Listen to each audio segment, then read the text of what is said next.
Raup macam mana Raup? Raup okey Raup? Okey sir. Tak demam dah kan?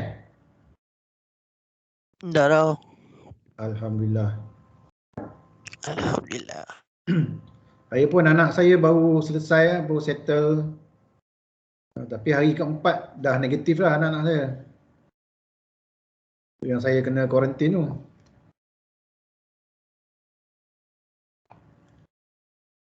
Okey, tunggu siapa lagi.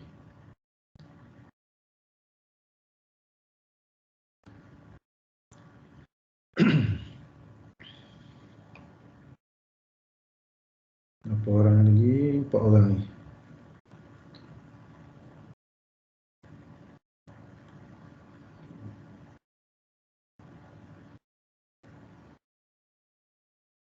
Saiful ada Saiful?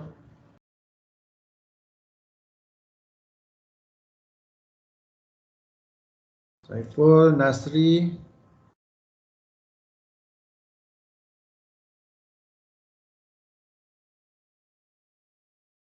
Dengan Imran. Saiful, Nasri dengan Imran.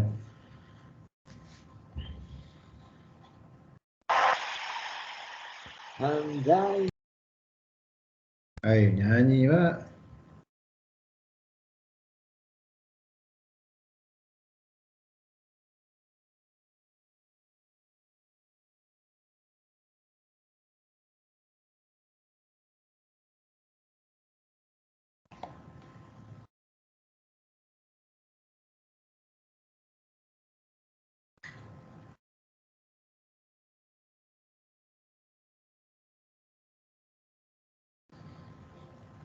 Okey, mungkin Nasri akan masuk lah nanti.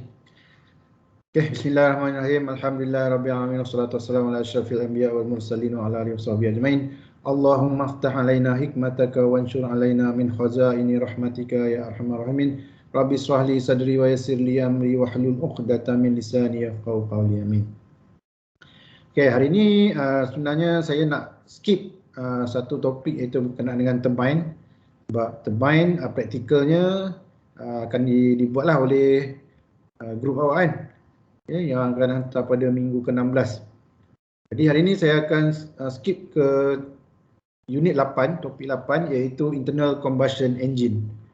Okey, dan insyaAllah besok kita akan buat practical internal combustion engine.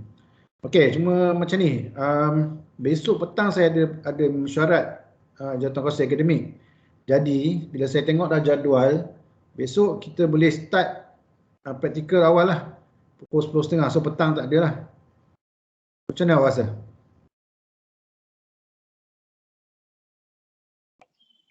Right. Apa nama Raub? Dah habis ke kuarantin besok?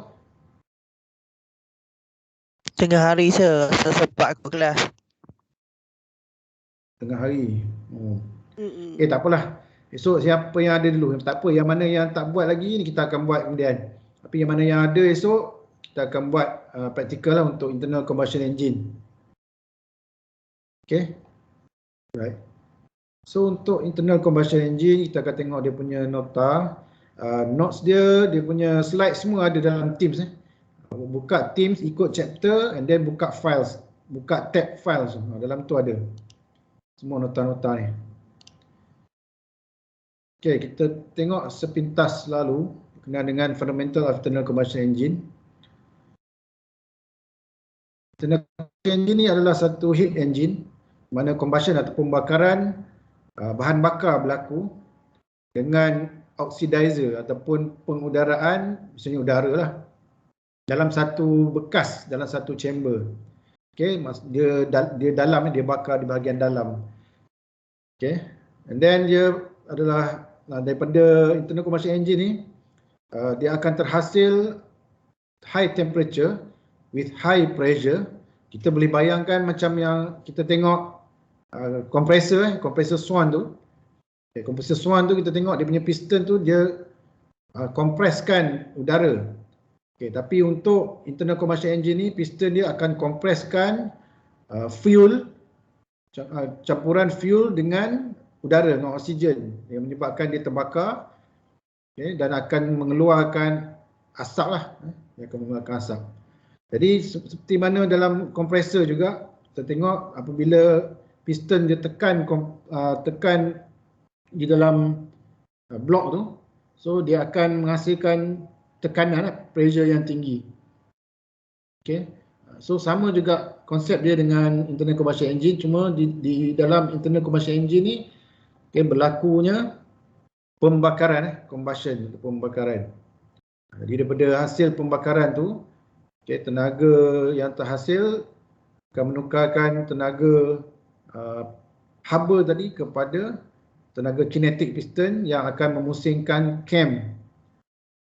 Akan memusingkan cam yang terusnya akan memusingkan puli yang memutarkan belting. Nanti kita akan tengok kita akan tengok cara detail dia punya construction dia. Jadi seperti mana binaan-binaan ataupun equipment yang lain, first kali kita kena kenal pasti apakah dia punya komponen ataupun part-part yang ada di dalam sebuah internal combustion engine. Okay. So the first commercial internal combustion engine dicipta oleh Etienne Lenoir daripada Perancis pada tahun 1859. Okay, the first modern internal combustion engine created pada tahun 1864 oleh Siegfried Marcus. So sebelum adanya General Motors, sebelum adanya Henry Ford, so sebenarnya internal combustion engine itu sendiri dah terhasil sebelum terhasilnya kereta. Okay, internal combustion engine terbahagi pada dua, reciprocating ataupun rotary. Okay, reciprocating engine ni adalah seperti kereta dan motor kita sekarang lah. Dia sebut reciprocate tu, dia ada piston, dia ada block. Okay, yang bergerak sama ada pada satu hala ataupun V-type kan. Untuk rotary engine, dia kalau kita tengok pada kapal terbang zaman dulu menggunakan rotary engine, di mana pistonnya bersusun di dalam bentuk bulatan. Okay, sekarang ni kereta yang ada menggunakan rotary engine ni sekarang ni adalah Mazda RX-7 Mazda RX-7 dia pakai rotary engine. Compare dengan kereta lain. Alright. So untuk reciprocating engine ada internal combustion engine dan ada external combustion engine. Jadi internal combustion engine ni pembakaran dia di dalam chamber, memerlukan spark ignition dan akan kompreskan ignition yang dihasilkan oleh spark terhadap bahan bakar dan udara. External combustion engine ni dia hot steam engine ataupun Stirling engine. Contoh kalau tengok nanti contoh dia bagi adalah boiler. Maknanya dia bakar di luar untuk memanaskan steam. Haba digunakan untuk memanaskan steam, maknanya dia daripada luar, burner itu kat luar, dia panaskan periuk ke, dia panaskan chamber untuk boiler. Itu dia external combustion engine. Kalau internal ni dia bakar dalaman, maknanya api dia duduk dalam chamber. Itu perbezaan antara internal dengan external combustion engine. Okay, the term internal combustion engine usually refers to an engine in which combustion is intermittent, such as the more familiar 4-stroke and 2-stroke piston engine. Okay, dalam kereta ataupun dalam kenderaan ada 4-stroke dan 2-stroke engine. Macam kita tengoklah yang mana motor dia ada 2-stroke piston engine. Okay, ada juga kenderaan yang menggunakan 6-stroke piston engine dan rotary engine. Okay. Senjata macam senapang dan pistol juga dikategorikan di dalam internal combustion engine sebab spark yang terhasil yang membakar belerang tu akan di dalam senjata tu akan menghasilkan pressure yang kuat untuk menolak peluru tu ke depan, kepala peluru tu ke depan. Okay, itu secara umum lah berkenaan dengan engine, internal combustion engine dan beza dengan external combustion engine. So ringkasannya kita sebut ICE lah, internal combustion engine. Okay, jadi seperti mana yang saya bagi tahu tadi, untuk learning outcome dia, so student boleh mengenal pasti part dan komponen dalam sebuah internal combustion engine. Jadi kita fokus pada internal combustion engine. Then describe routine service for internal combustion engine. Kita akan tengok nanti apa komponen dia dan apakah fungsi komponen tu dan apakah kerja-kerja servis yang perlu dibuat kepada sebuah internal combustion engine. Yang kita akan tengok dia punya, kita akan buat dia punya maintenance and troubleshooting of internal combustion engine di bengkel esok, insyaAllah. Okey, ini cerita lebih detail berkenaan dengan internal combustion engine. Okay, saya tak pergi satu-satu lah. Okay, dia nak tunjukkan perbezaan internal combustion engine dengan external combustion engine. Ini saya pergi sekali arung je, tengok contoh-contoh gambar.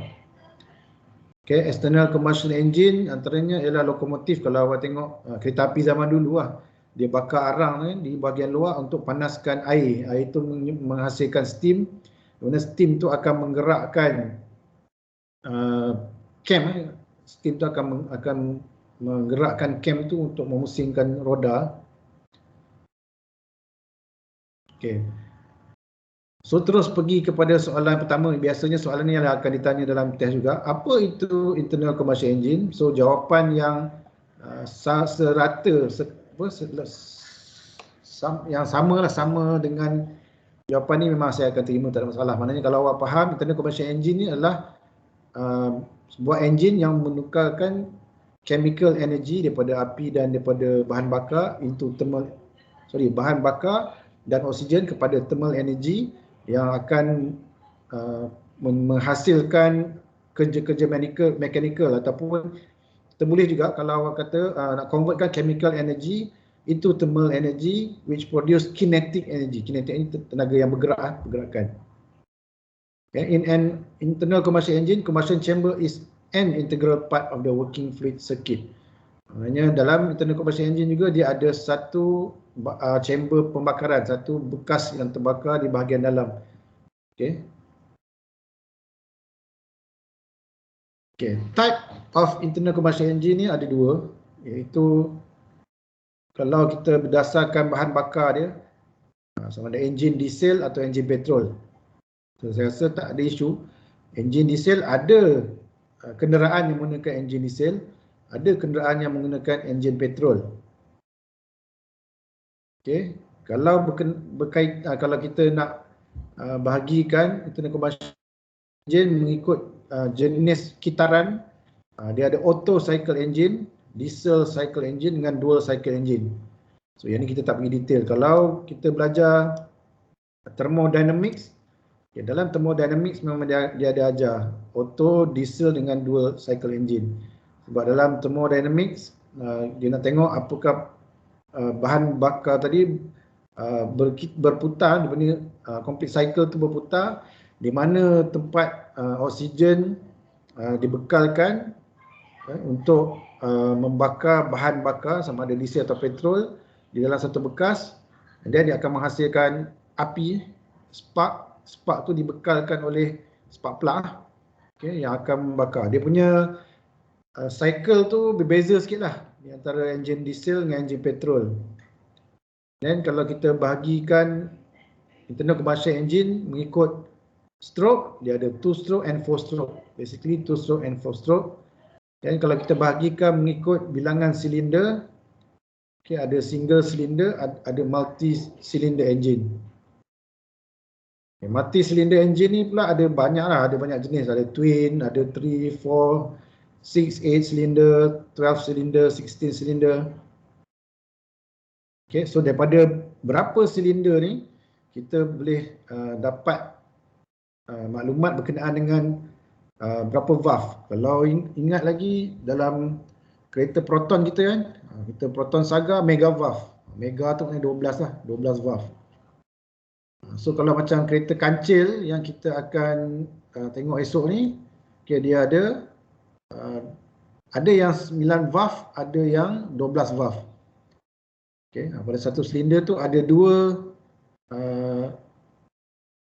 valve inlet dan satu valve outlet. So kalau ada 3 piston, jadi 3 darab 3 ada 9 valve. Okay, ada juga enjin kancil yang ada pakai 4 silinder. Dan setiap silinder juga ada 3 valve, so ada 12 valve.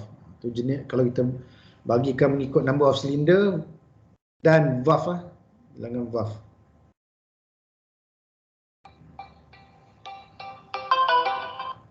Sekejap lah. Assalamualaikum. Saya tengah kelas. Okay. Saya kau eh.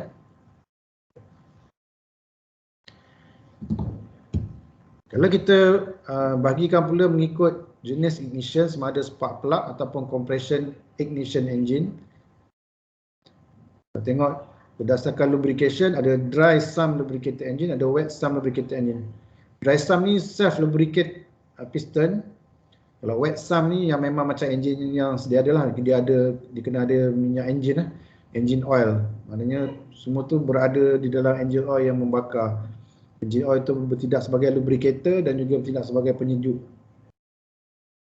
Okey, ada pembahagian juga mengikut cooling system pada enjin tu, adakah air cool atau water cool. Okey, ada juga cooling system yang gabung lah, maknanya air cool daripada kita punya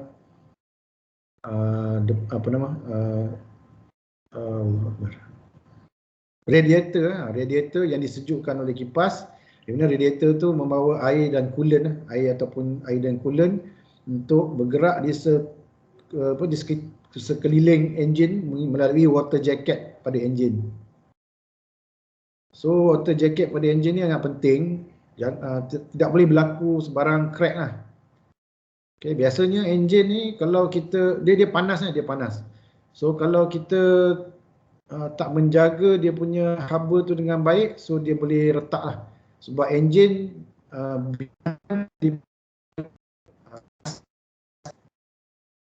casting ni apa bahasa Melayu dia? Aluminium gas casting, dia dalam acuan dan dia tempur mengikut bentuk enjin tu. Jadi sama juga, maknanya dia bersifat rapuh, keras tapi rapuh.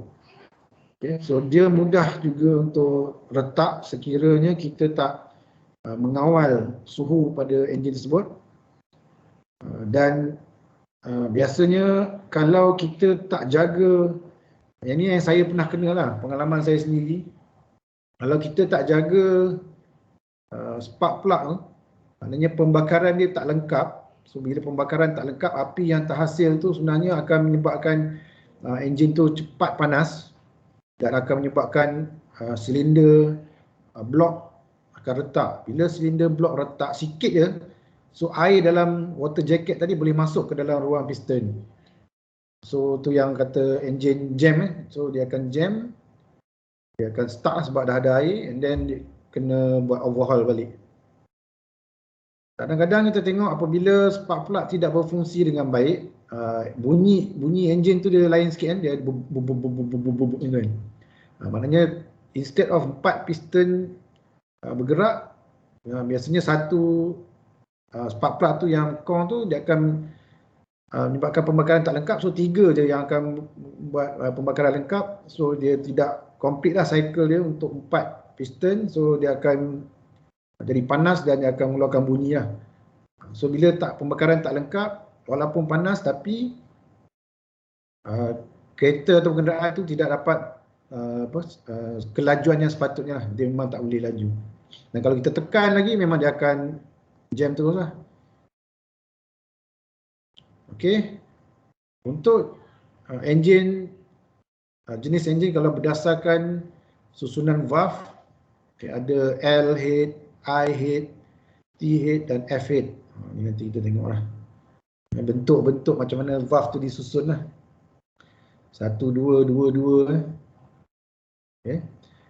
And then based on position of cylinder, horizontal engine, vertical engine, radial engine, opposed piston, opposed cylinder, perlawanan opposition ni perlawanan, opposed cylinder, V engine, W engine, inline engine. Banyak jenis lah kalau berdasarkan kedudukan silinder.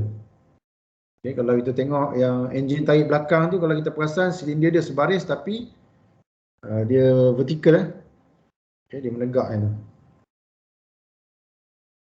Okay, dan kalau kita base pada pressure boost given to the inlet air or air fuel mixture, sama ada dia natural aspect engine, pembakaran natural. Ada enjin yang menggunakan supercharge. Kalau kita tengok siapa yang kaki kereta tu lah, supercharger kan, macam Toyota banyak pakai supercharge. Dan ada juga turbocharge engine macam kereta saya pakai lah, Tiva ni, dia turbocharger. Maknanya dia ada tambahan pressure kepada udara yang dibekalkan kepada enjin. Crankcase compressed engine. Ni pun saya tak tengok, ini crankcase the compressed engine. Okay, based on application, automobile engine, aircraft engine, locomotive engine, marine engine, stationary engine. Itu tentang ICE yang kalau kita nak bagikan berdasarkan aplikasi-aplikasi dia.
Okay, sorry ada gangguan sikit. Okay. Internal combustion engine can be, last kali tadi based on application lah. Mana enjin kereta, enjin kapal terbang, enjin kereta api, enjin kapal selam, ataupun enjin yang tidak bergerak. Stationary engine. Stationary engine ni macam di kilang-kilang lama, kalau kita berkesempatan nak pergi tengok kilang beras yang lama-lama, dia menggunakan stationary engine. Engine tu tak bergerak, tapi dia akan memutarkan puli yang akan memutarkan belting tu akan tarik satu lagi puli yang memutarkan satu shaft yang panjang. So shaft yang panjang tu ada banyak puli, so puli tu akan menggerakkan belting yang menggerakkan banyak mesin-mesin mengayak padi. Mesin-mesin mengayak padi kat kilang beras lama lah, sebab saya ada pengalaman masa kerja kat kilang beras dulu, memang dia pakai stationary engine. Okay, internal combustion engine can be classified depending on type of ignition of the fuel in the compression chamber. Yang famous ataupun yang kita biasa ialah menggunakan spark plug ataupun spark ignition lah. Okay, yang compression ignition nanti kita akan tengok macam mana bentuk dia. Okay, meanwhile the internal combustion engine can also be classified by their configuration, such as saya cakap tadi, untuk engine reciprocate ada 2 stroke, 4 stroke, 6 stroke, diesel, Atkinson, Miller cycle, nanti kita akan tengok setiap satu ni. Untuk rotary Wankel engine, dia engine yang macam engine kapal terbang lama tu, dia punya piston tu bersusun dalam bentuk bulatan. Okay, untuk continuous combustion pada gas turbine dan pada jet engine.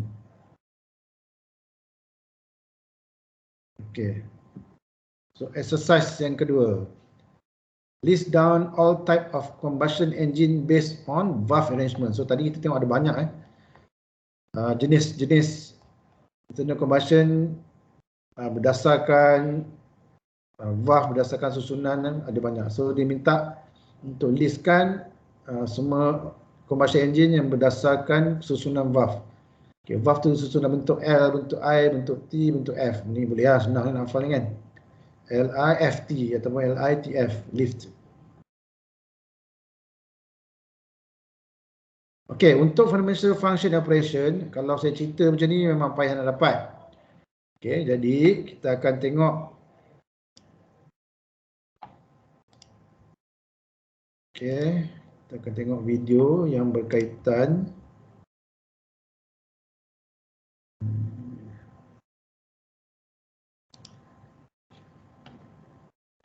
semula-semula.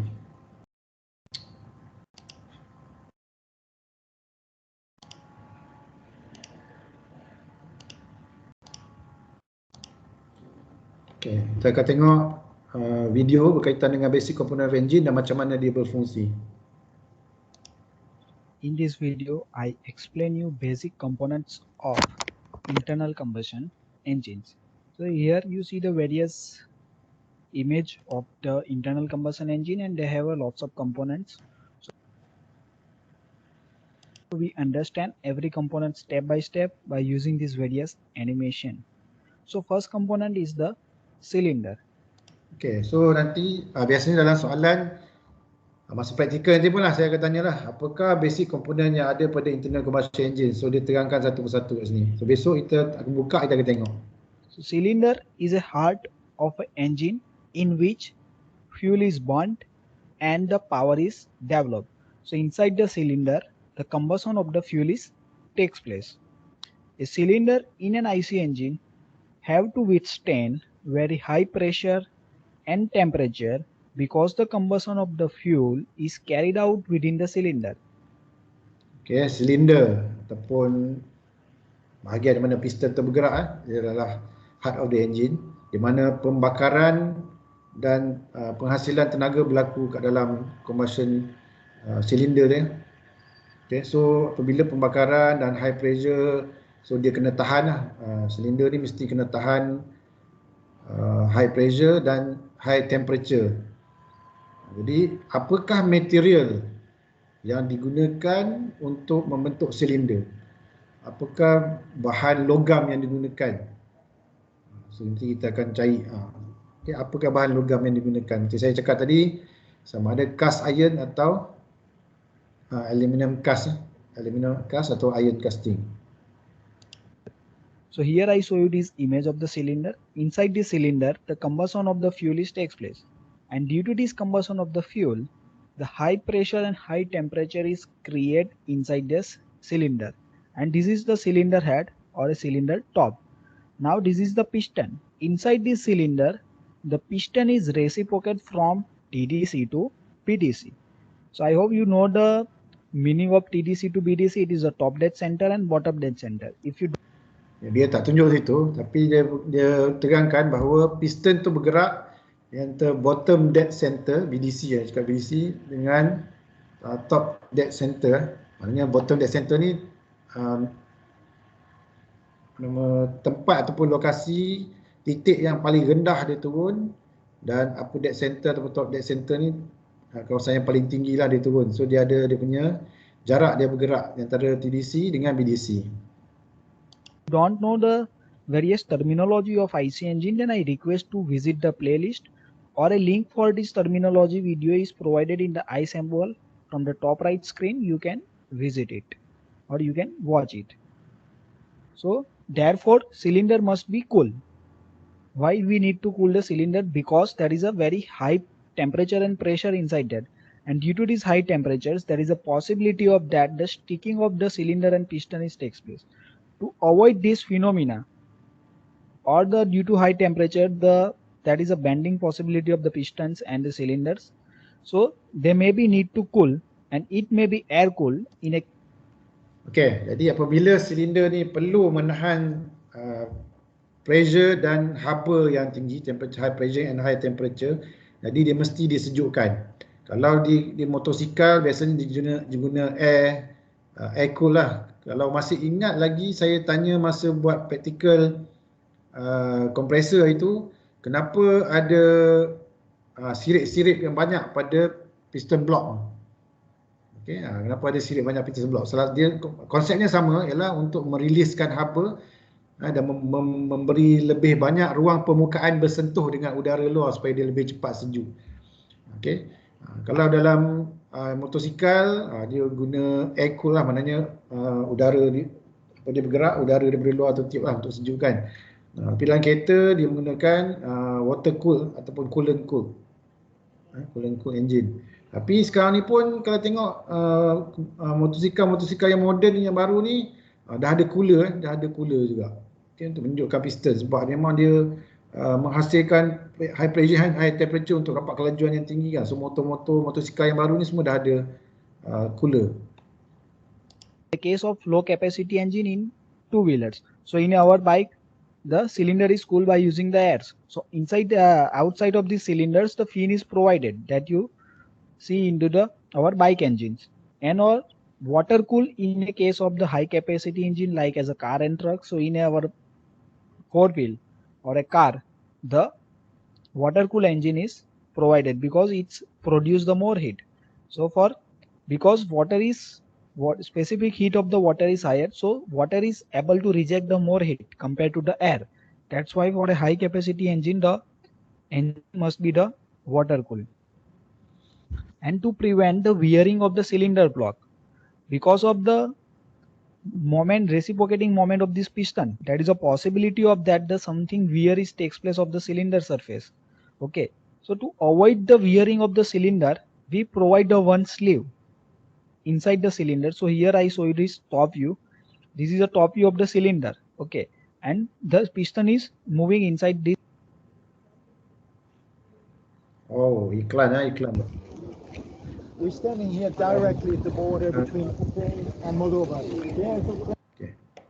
These cylinders, there is a lubrication takes place, but sometimes due to improper lubrication or some other reasons, the wearing of the cylinder is possible. And to avoid this wearing, suppose the cylinder wear takes place, then what happens? We are required to completely replace the cylinder, and cylinder replacement is the very costly because cylinder.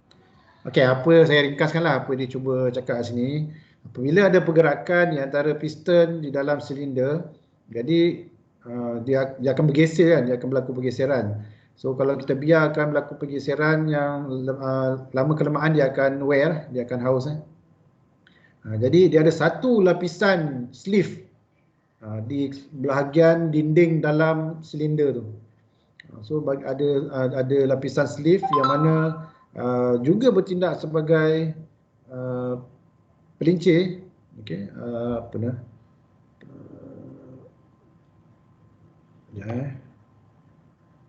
lubricator, nak sebut lubricator. Dia ada menggunakan self lubrication ataupun dia menggunakan minyak, okey, daripada sleeve tu. Jadi sleeve tu dia memang tight fit lah pada dinding silinder. Cylinder is the main heart and it has some cooling mechanism, so we also need to replace the cooling mechanisms. So avoiding the replacing of all the cylinder block, we provide the one sleeve inside. Here I show you this sleeve. Okay, and sleeve has a length of this up to the cylinder height. So when the sleeve is wearing, so it is easily replaceable and we are avoiding the high cost of the replacement of the cylinders. So one sleeve is provided inside this cylinder. The material used for the cylinder are high grade cast iron or alloy steel. Okey. Sebenarnya yang saya cakap tadi, saya ada tanya tadi, apakah bahan yang digunakan, okey, untuk buat silinder block ni.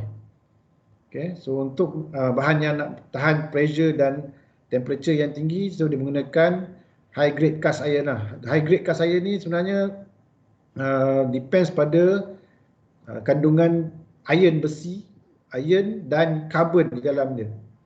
So dia ada study lah tu, carbon and iron punya gabungan, martensite apa semua tu kan. Itu kalau awak belajar engineering material di peringkat mesti awak akan jumpalah carta material tu. Okey, percentage carbon dengan percentage iron. Berapa persen iron, berapa persen carbon yang akan menyebabkan kualiti cast iron tu berbeza lah. Ataupun alloy steel. Alloy steel ni adalah keluli steel, keluli dia bukan iron keluli adalah alloy steel yang juga bercampur dengan bahan-bahan logam yang lain lah.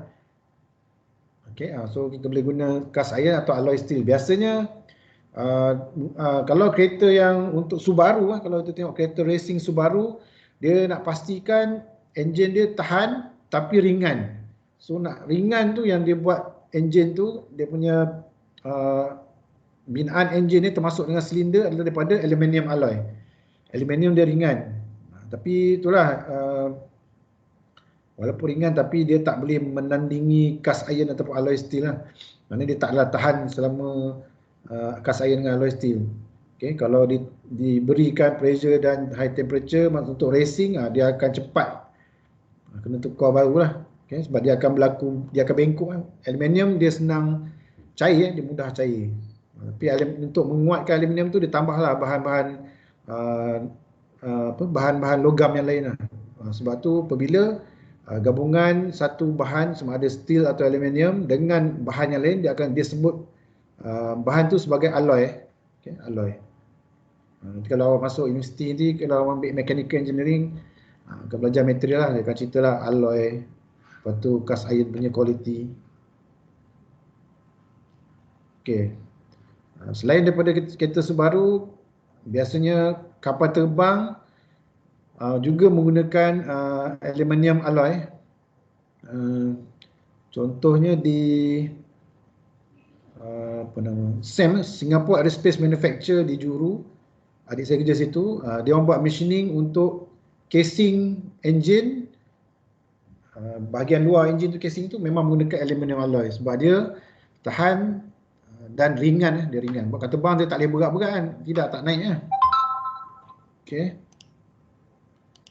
It may also be aluminium alloys where the weight is considered as in case of the aeroplanes and automobiles. Now the next component is the cylinder head. Before moving ahead, okay, tadi kita dah selesai berkenaan dengan komponen pertama iaitu silinder. So, I request to like the video and subscribe the channels by pressing the subscribe buttons. And you can visit the playlist for watching the video of various subjects like as the basic of mechanical engineering, IC engine, and the various subject of mechanical engineering. Next is the cylinder head.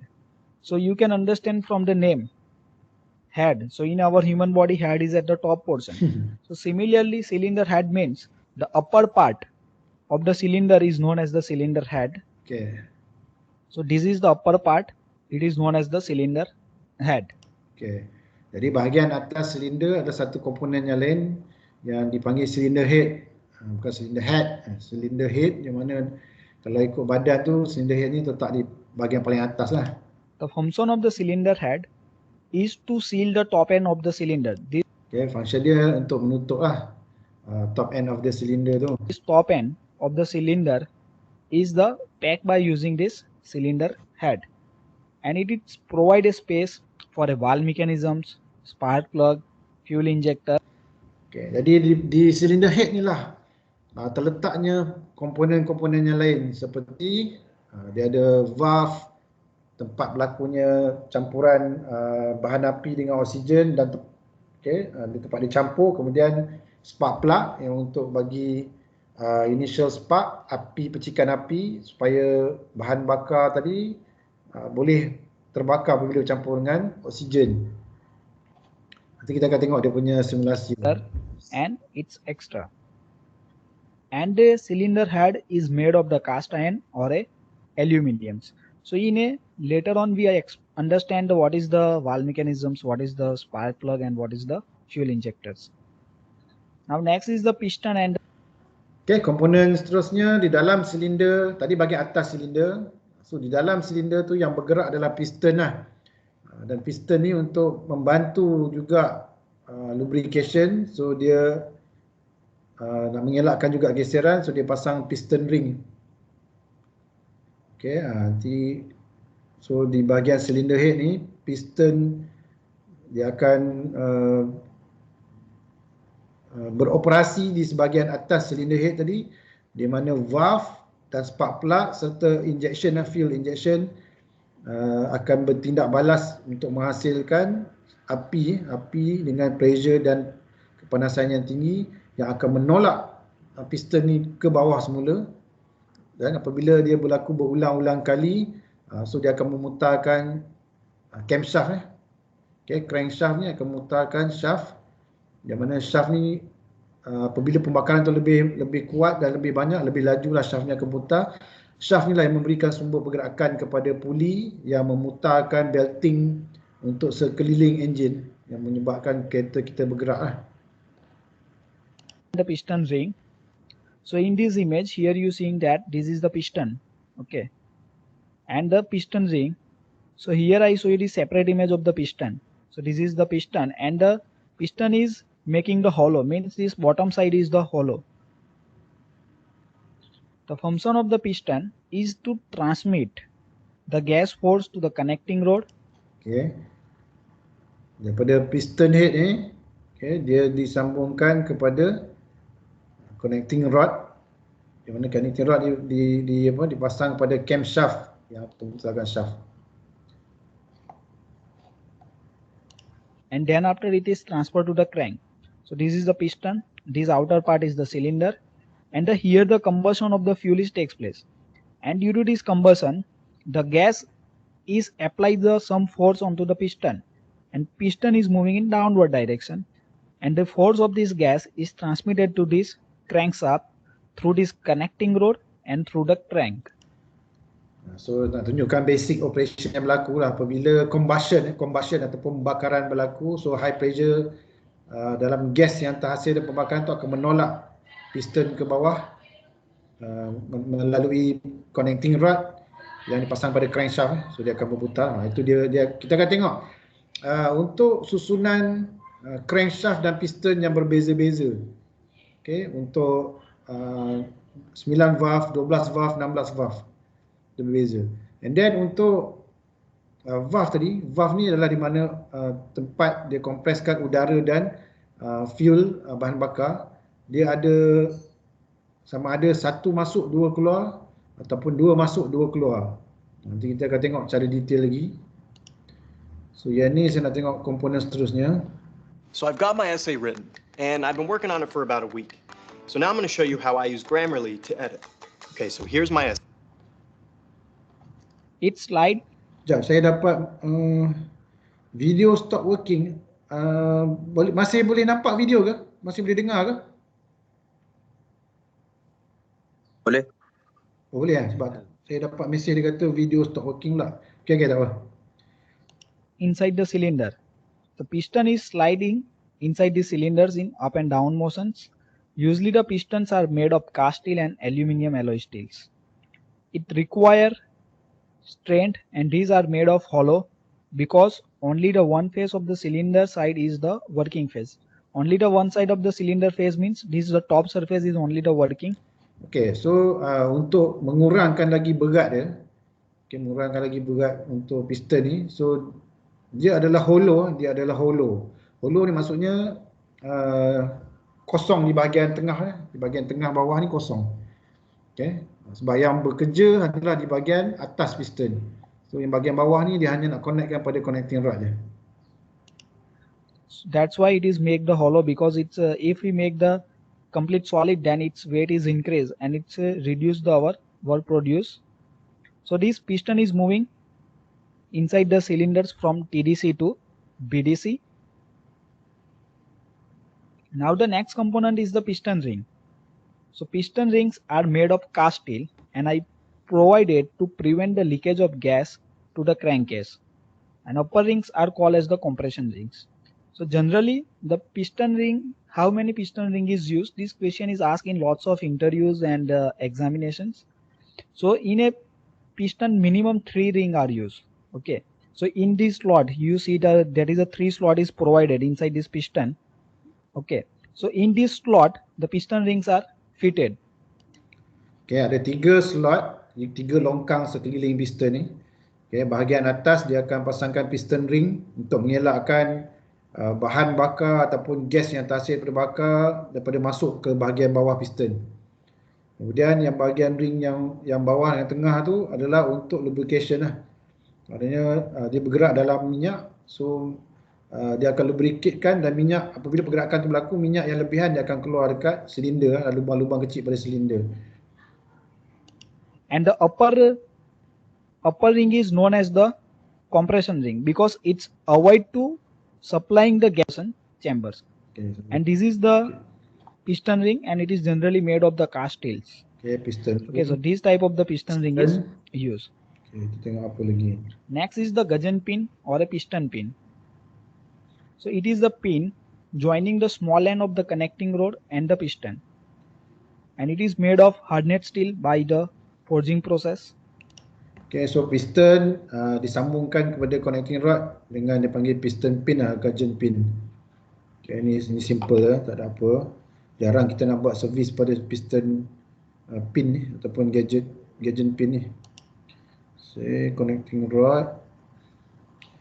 Okay, connecting rod ni biasanya kalau pembakaran tak lengkap ataupun overheated, connecting rod ni akan bengkok lah. So apabila connecting rod ni bengkok, itu yang ada part di mana kalau kita tengok engine tu, orang kata piston tu akan tembus ke atas. Dia patah, dia bengkok dan dia patah. So dia akan tembus ke atas.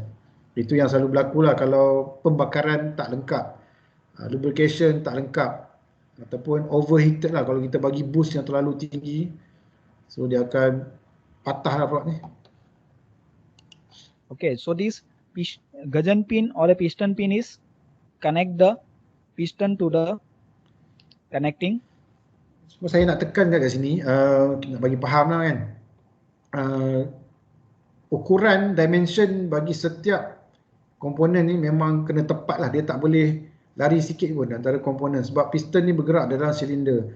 So 0.0001 mm pun dia ambil kira lah. Dia tak boleh kurang, tak boleh lebih. So dia dah design supaya dia punya calculation pembakaran, pergerakan tu mesti tepat. Itu antara yang critical lah dimension dia. So kalau dia bengkok sikit, so dia akan menyebabkan kegagalan lah pada fungsi enjin tu. Jadi biasa kalau kita buat maintenance, kita kena buka untuk servis ni, kita akan tengok condition connecting rod, condition piston ring, condition piston, dan juga komponen lain lah, valve, spark plug dengan fuel injector. Okay, saya nak sikit.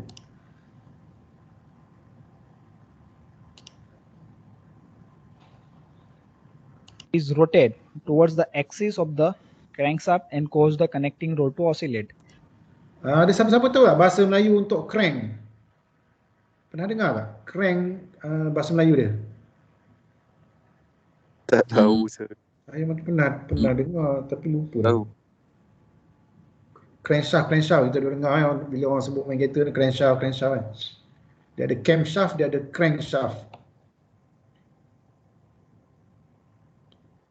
Nanti saya cek bahasa Melayu dia. So this connecting rod is oscillating. It is not the rotary. It's the oscillate motions. The piston have a reciprocating motion, connecting rod has oscillating motion, and crank has a rotary motion. It also carry the flywheel to even out the fluctuation of the torque. Crank and crankshaft are steel forged and the machine to a smooth finish. Means it is made by the forging and its material is the steel. Aci engkol. Next component is the engine bearing. Crankshaft bahasa Melayu dia aci engkol, camshaft aci sesondol.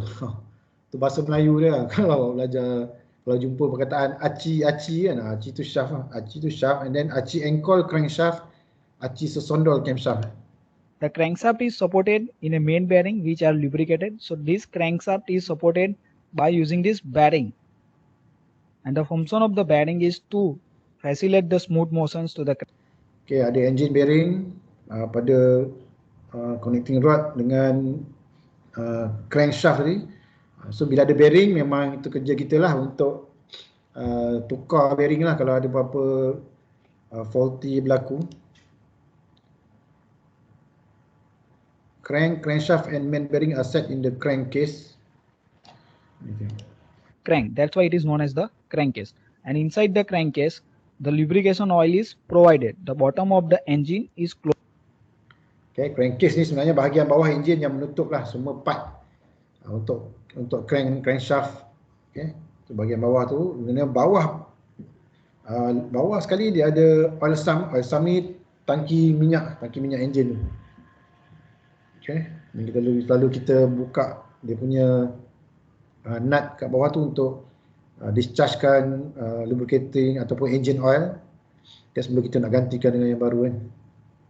Closed by means of the oil sump. And why this cyclic variation is the occur during this process? Because that is the Okay, ni dia pun tak tunjuk ni gabungan. Okay, apabila shaft tadi disambungkan kepada puli, okay, untuk menukarkan kelajuan dia menggunakan gear kan, gear. So ada gearbox yang di-connectkan kepada shaft ni.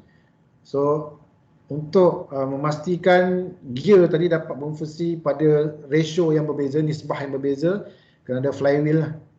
Okay, kena ada satu flywheel kat luar tu untuk dia nak pauskan gear mana yang dia nak ubah pada menggunakan clutch ni. So kita akan tengok flywheel esok. Okay, kita akan tengok esok, saya nak tunjuk kat tu. Mana dia akan detect kelajuan enjin ni.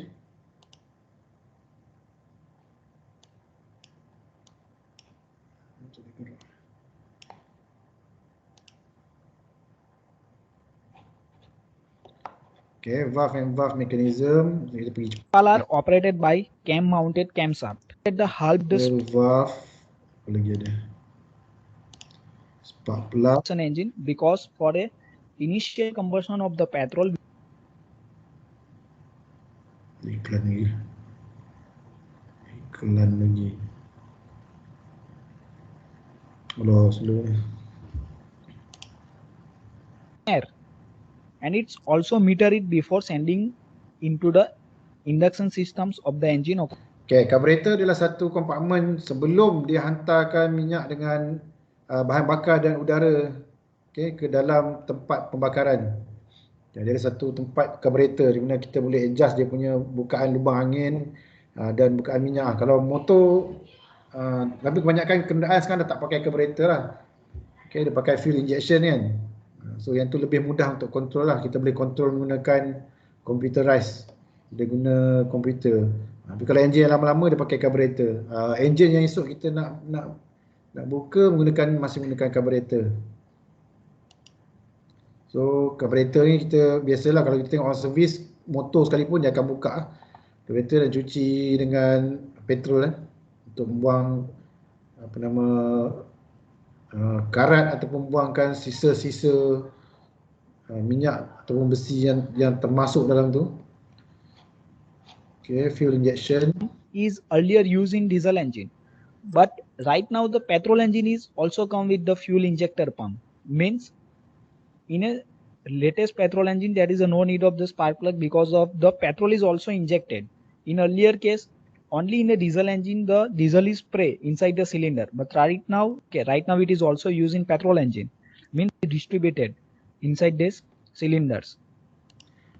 Okay, tu antara basic komponen dan actually ada banyak lagi komponen yang kita boleh tengok nanti. Okay, society saya nak share lagi, nak tengok macam mana dia berfungsi.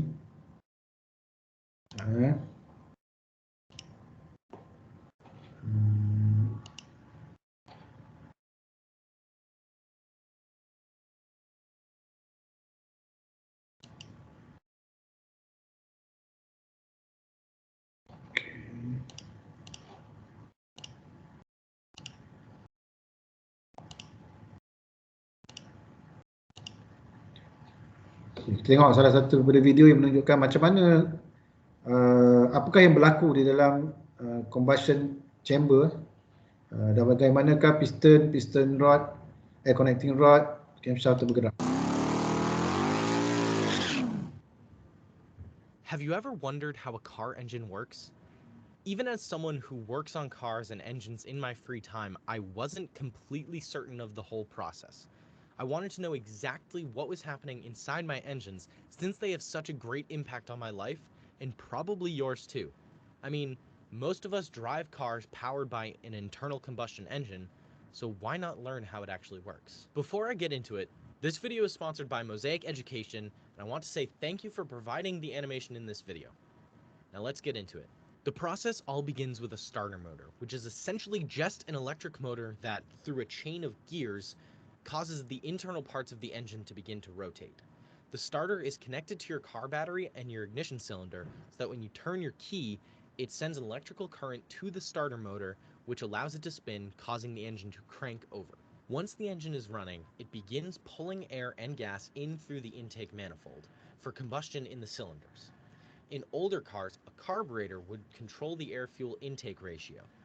They would be sucked in through a large hole in the top of the carburetor and mixed with the gas, which is pumped from the tank into the carburetor jets and dispersed into the intake manifold. The intake manifold sits on top of the engine and is responsible for dispersing the air-fuel mixture into the cylinders. In modern engines, fuel injectors are responsible for the dispersion of the gas into the intake manifold. There's a fuel injector connected to the intake manifold at each cylinder, and the gas and fuel mix once they are both inside of the manifold. We'll get into what happens with that mixture in a minute. First, let's talk about some of the components on the inside of the engine. The first of these is the crankshaft, which sits towards the bottom of your engine and converts the linear motion of the pistons to rotational motion for the output of power to your tires. As the crankshaft rotates, it causes the pistons to move up and down in each of their cylinders in the engine block. The crankshaft is also responsible for driving the camshaft, or, in many modern engines, the two camshafts. The crankshaft drives the camshaft through a gear and belt or gear and chain system inside the engine called the timing belt or timing chain, respectively. The camshaft causes the valves in each cylinder to open and close, allowing the air-fuel mixture to flow into the cylinders at different times. In each cylinder, there are at least two valves. It varies per engine based on size and type. However, at minimum, for a 4-stroke engine, there are at least two valves in each cylinder. One is called the inlet valve, and the other is called the outlet valve or exhaust valve. Okay, so daripada binaan secara detail yang telah ditunjukkan tadi, so kat sini kita tengoklah. Okay, kedudukan spark plug, valve untuk intake, maksudnya dia masuk udara dan fuel, then ada exhaust yang keluarkan asap lah. Asap lebihan asap tu akan terhasil apabila dia terbakar, so dia akan tolak piston ni ke bawah, so asap yang lebihan tu dia akan keluarkan exhaust. Asap tu yang keluar daripada exhaust kenderaan kita. Okay, dan kita tengok ada silinder dan ada piston. Okay, and then dia ada crankshaft di sebelah bawah ni, mana crankshaft ni akan memutarkan flywheel. And then dia juga akan bergabung dengan belting tu supaya disambung pada camshaft, sebab camshaft ni akan menggerakkan valve ni. Dia pergerakan valve ni, dia adalah calculation dia, ada valve mana buka dulu. Kalau satu valve, kalau dua valve, satu valve masuk, satu valve keluar, mudah lah. Okay, yang ni masuk, yang ni buka. Tapi ada, macam saya cakap, ada engine design, dia ada 4 masuk sebaris, 8 sebaris keluar sebaris. So mana nak buka dulu, mana nak buka kemudian. Tu susunan tu agak kritikal juga. Sebab tu kalau kita tengok pemain-pemain memang dia kena adjust betul-betul macam mana bukaan untuk intake valve dengan exhaust valve ni. Dia buka tutup dia memang kena tepat lah, calculation dia kena tepat. Tapi kita tu just pengetahuan untuk kita lah. Kita boleh tahulah apabila exhaust kita mengeluarkan asap hitam yang tebal, itu mungkin ada pembakaran ataupun terlebih minyak. Dan kita juga biasa dengar ada asap putih keluarkan exhaust. So asap putih itu pun maksud dia, biasanya asap putih ni pembakaran tak lengkap lah. Maksudnya dia buka intake port ataupun fuel injection tu, dia pump minyak tak cukup. So dia bakar tu tak cukup yang sepatutnya, so asap yang keluar tu tidak terbakar sepenuhnya. So dia akan keluar asap putih kat exhaust port. Ada banyak macam lah, banyak kes. Tapi kita sebagai pengetahuan lah kita tahu pembakaran tu berlaku macam mana. Kita boleh tengok daripada visual pun kita nampak dah asap hitam ke, asap putih ke, air ke, ada minyak hitam mercik ke dekat exhaust kan. Tu banyak sebab yang kita kena tahu dah, dan kita pun dah tahu dah dia punya komponen-komponen tadi. So komponen mana yang rosak. So kalau piston ring rosak, apa jadi? Kalau valve rosak, spring valve tu rosak, so apa akan jadi? So kita tahulah kat mana kita ada detail lah, macam student otomotif kan. Student otomotif dia akan belajar detail lah, macam mana nak kira berapa saiz valve, berapa dimension spring, kekuatan spring yang diguna. Itu dia orang detail lah, kita tak ada lah. Kita cuma nak tahu je kalau enjin tu tak terbakar, kalau keluar asap hitam, kalau keluar asap putih, apa yang menyebabkan. Kalau piston jam tu apa yang menyebabkannya. Kita tahu macam tu lah. So kita dah tahu dah apa masalah dia. So kita tahulah apa yang kita nak ganti. When the inlet valve opens, it allows the air-fuel mixture to flow into the cylinder, and when the outlet valve opens, it allows the gases to exit the cylinder and flow into the exhaust pipes. Now let's talk about what happens to the air-fuel mixture inside of the cylinders of the most common type of engine, which is a 4-stroke engine, what I mentioned earlier.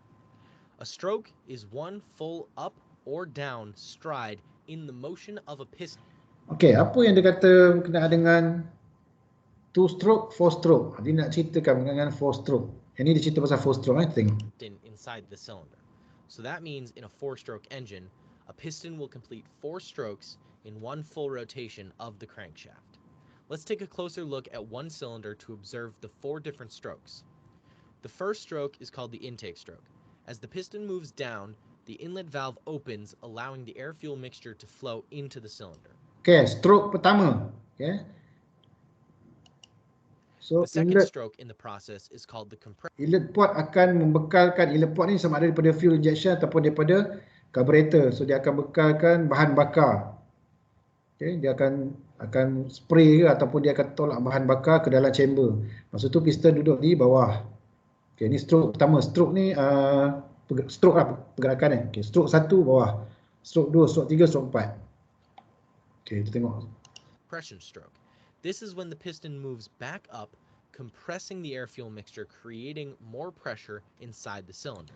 Okay, stroke 2 dia akan naik atas, piston tu akan tolak bahan bakar tadi bercampur dengan udara ke atas. Okay, dia akan compress lah, maknanya dalam pressure yang tinggi. Minyak dengan udara tu dalam pressure yang sangat high compression, pressure yang sangat tinggi, dan piston berada di sebelah atas. Kemudian boleh bayanglah kalau spark plug spark plug ni ataupun ignition plug ni dia bagi api. So dalam compression yang tinggi, gas dengan oksigen dengan bahan bakar yang tinggi, tekanan tinggi, dibagi pula api. Okay, apa jadi? During this stroke, both the inlet valve and outlet valves remain closed. Once the pada stroke kedua, second stroke ni, valve untuk inlet dan valve untuk outlet akan tutup. So memang high pressure lah kat sini. Piston reaches the top of its stride, the spark plug releases an electrical spark into the cylinder, igniting the air-fuel mixture. Then, the explosion, or combustion, inside the cylinder forces the piston. Okay, third stroke. Bila third stroke, apabila dia terbakar, dia akan bagi satu pressure, tekanan yang tinggi pula kepada piston untuk turun ke bawah. Dalam masa yang sama, dia akan hasilkan asap lah, kita panggil asap lah, gas lah, carbon monoxide dan sebagainya. Okay, dan barulah stroke keempat nanti exhaust valve ni akan buka untuk membuang asap. To move downward with more power, which is why this third stroke is called the power stroke. The final stroke in this process is called the exhaust stroke. During this step, the piston is pushed upward again, and the outlet valve is opened, allowing for the burned gas to exit the engine through the exhaust pipes. The cycle of each piston is offset from each other so that at least. Okay, so 4-stroke engine dan dia ada berapa piston? Okay, kalau ada 4 piston, so tengok betul-betul pergerakan piston tu tak sama. One piston in the engine is in the power stroke at a time, so that power is always being sent to the crankshaft, allowing for the process to be repeated. Now, you may have heard of a spark plug before, but do you know exactly how the spark is created? The spark begins in the battery. Okay. Sebelum kita pergi spark plug, so kita nak tengok. Okay. Kalau tengok video ni, pembakaran atau combustion berlaku pada masa yang berbeza untuk setiap piston. So kalau contohlah piston 1 berada pada stroke 1, piston 2 duk stroke 4, piston 3 duk stroke 3, piston 4 duk stroke 2. Dia supaya pembakaran tu berlaku berulang-ulang kali lah untuk maintainkan pergerakan camshaft ni, crankshaft ni. Allowing for the process to be repeated. Now, you may have heard of a spark plug before, but do you know Ini exactly cerita how pasal the spark spark plug. is created? The spark begins in the battery. Okay, so ini ada lagi beberapa komponen dalam kenderaan yang berkait dengan spark plug saja. Okay, spark plug dia ada coil ke distributor. Okay, kita tengoklah apa maksud distributor. Lepas tu dia ada ignition coil. Okay, yang mana disambungkan kepada bateri. Pembekalan tenaga dia daripada bateri. So kita tengok apa jadi. An electrical current is carried from the battery through the ignition key and to the ignition coil. Inside the ignition coil, there are 2 different coils of wire. So ada ignition coil. So dalam ignition coil ni ada apa? Positif dengan negatif pos, macam bateri lah. Macam bateri juga, cuma dia ada iron core dengan secondary coil yang akan membekalkan tenaga elektrik daripada bateri tu dengan charge yang tertentu lah, yang dia akan bagi kepada distributor. Okay, kita tengok. First pass through, the current travels through the outer coil and to the contact points inside the distributor cap. As the camshaft rotates inside the engine, it causes the cam to spin inside the distributor cap, which at certain points in its rotation opens up the contact points and breaks the circuit.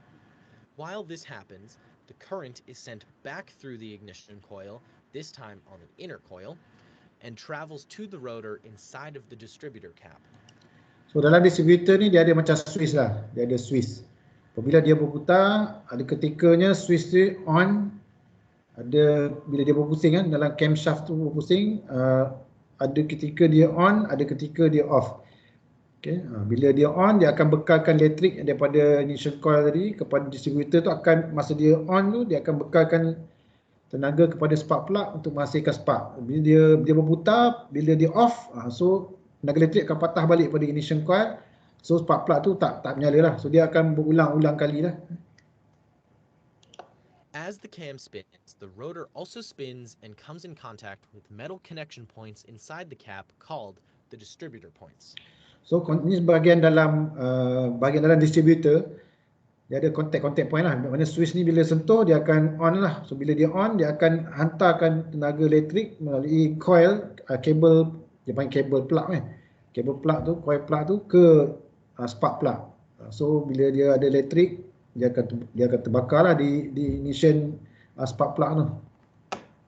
Dia ignite kan, dia hantar elektrik untuk bagi spark.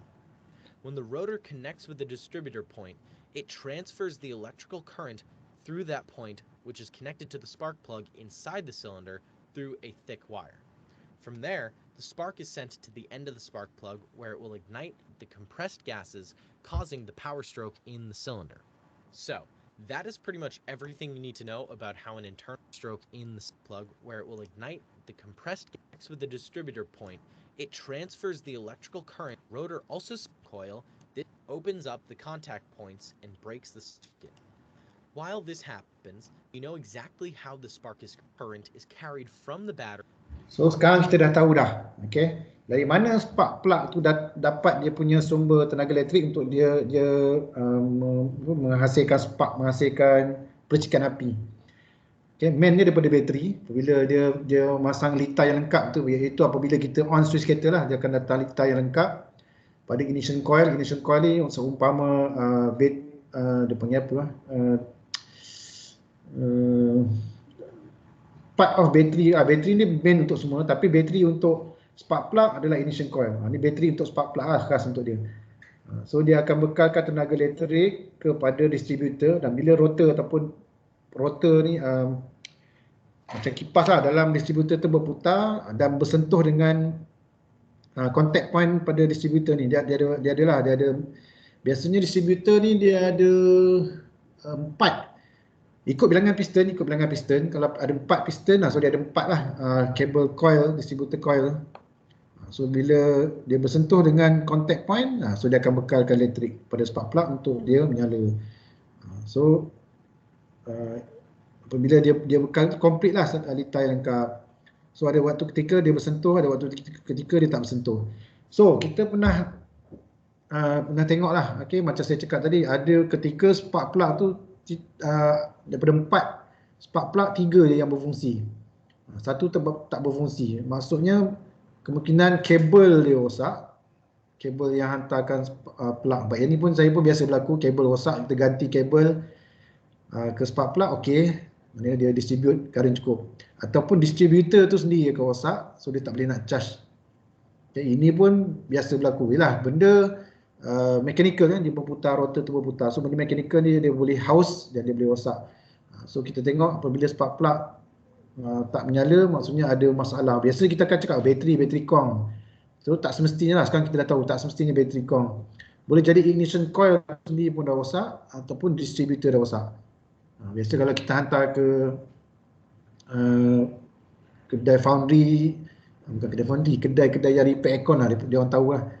Okay, dan biasanya dia boleh repair distributor yang dah haus, part distributor yang haus ni dia boleh ganti.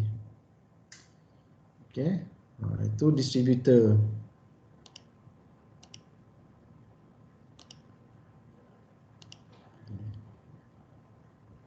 There, the spark is sent to the end of the spark plug where it will ignite the compressed gases, causing the power stroke in the cylinder.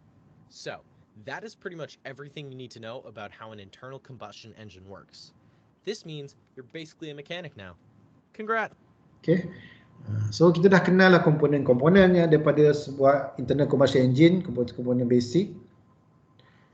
Okay, dan kita dah tengok lah macam mana piston tu berfungsi di dalam combustion chamber, dalam silinder combustion chamber ataupun cylinder head. Okay, kat cylinder head tadi berlakunya campuran minyak dengan oksigen, kemudian dikompres oleh piston dan dibagikan spark oleh spark plug untuk dia terbakar. Bila terbakar, dia akan tolak piston tu ke bawah, stroke ketiga, dan pada stroke keempat asap bila terbakar dia asap rahsia, so stroke keempat dia akan tolak asap tu keluar. Itu dia punya basically apa yang berlaku dalam sebuah enjin lah. Mana lagi tak ada berikut. Okay, sekejap.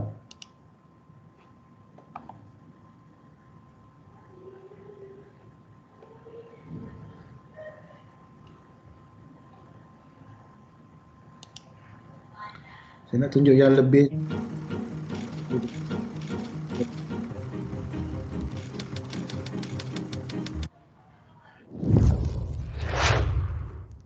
Welcome to Warp Perception, and I'm just going to jump right into it and show you what we got. We have this L-head Briggs & Stratton engine. Okay, L-head tadi kita tengok L-I-T-F kan. Ini L-head. With a transparent head that we built a few months back. So dia buat satu engine. Saya nak beli ni tapi terlalu mahal, berpuluh ribu itu. So kita boleh nampak sebenarnya kalau ada benda ni, kita boleh nampak apa yang berlaku dalam cylinder block.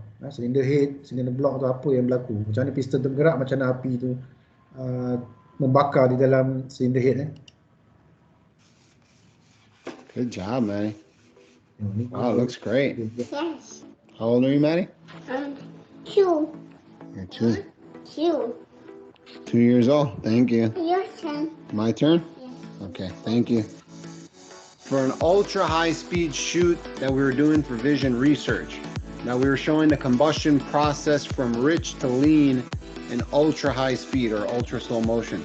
And the other day, this video showed up in my subscription feed of these guys. We're over at Buddy John's here, and he's uncovering the Oakland. That built something similar to the engine that I built that I just showed you. No.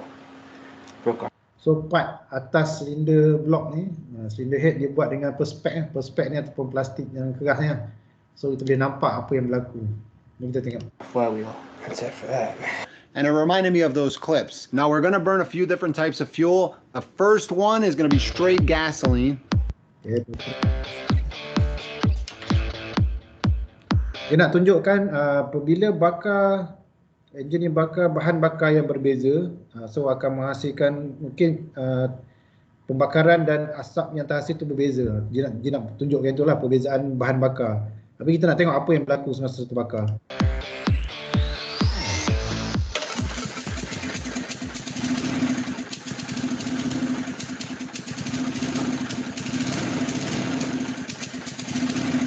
Dia akan dalam slow motion.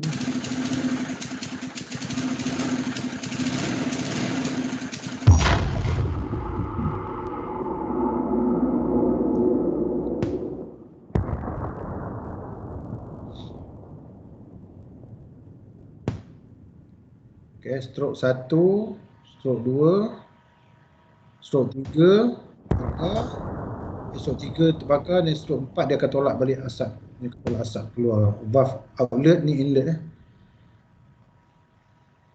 Okay, start pula. Okay. Ni inlet, yang ni inlet, ni outlet. So asap keluar kat sini, yang atas minyak akan masuk. Itu balik. Cycle dia. The second is going to be rubbing alcohol, which a friend of mine, Chris, suggested. I really want to see the unburned exhaust gases exiting the exhaust port. Okay, dia bakar alkohol. Dia nak tengok ada gas yang tak terbakar, apa jadi pada gas yang tak terbakar tadi apabila dia bakar alkohol. So I'm going to go ahead and remove the muffler completely, get some earplugs, fire this thing back up. Ready to rock and roll. Okay, so dia letak minyak daripada carburetor distributor atau fuel, saya tak perasan, carburetor ataupun fuel injector. Dia akan distribute fuel ataupun alkohol ni ke dalam cylinder head. So, ni tak terbakar, tengok dia asap yang keluar tu masuk gas yang tak terbakar. Dia terbakar alkohol. Okay, ni apabila guna alkohol, sepak bagi pun dia tak terbakar. Sikit je. Alkohol di inlet tu dah tak terbakar. Bila tak terbakar, so alkohol tu akan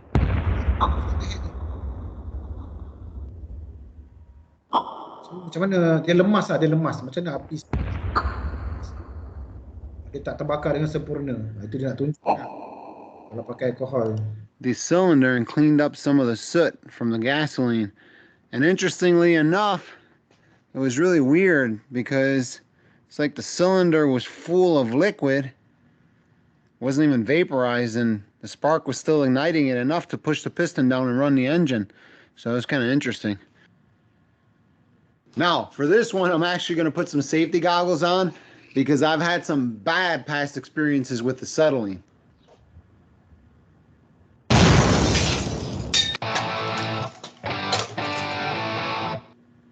All right, so what I'm going to do is I'm going to start it up on the alcohol and then add the acetylene, which is going to be this one right here. Here we go. Dia gas oksi acetylene ni yang kita buat welding lah. Okay, so dia nak bakar alkohol, lepas tu dia nak tambah dengan acetylene, gas acetylene tu. Tengok apa jadi.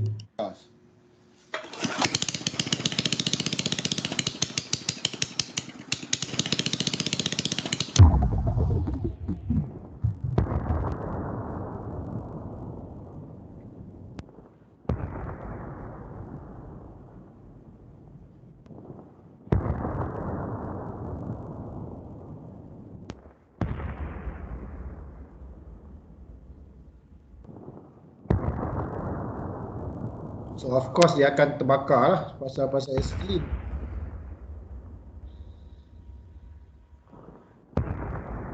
Kalau dia tak berhati-hati, perspek ni boleh pecah. Kalau tengok ni dah banyak crack lah, sebab dia high pressure dengan high heat.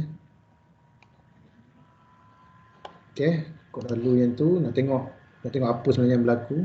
Yang ni L-type valve lah, L-type valve. L-type ni sebab dia piston dia kat tepi, lepas tu dua valve dia di sebelah tepi, bukan di sebelah atas.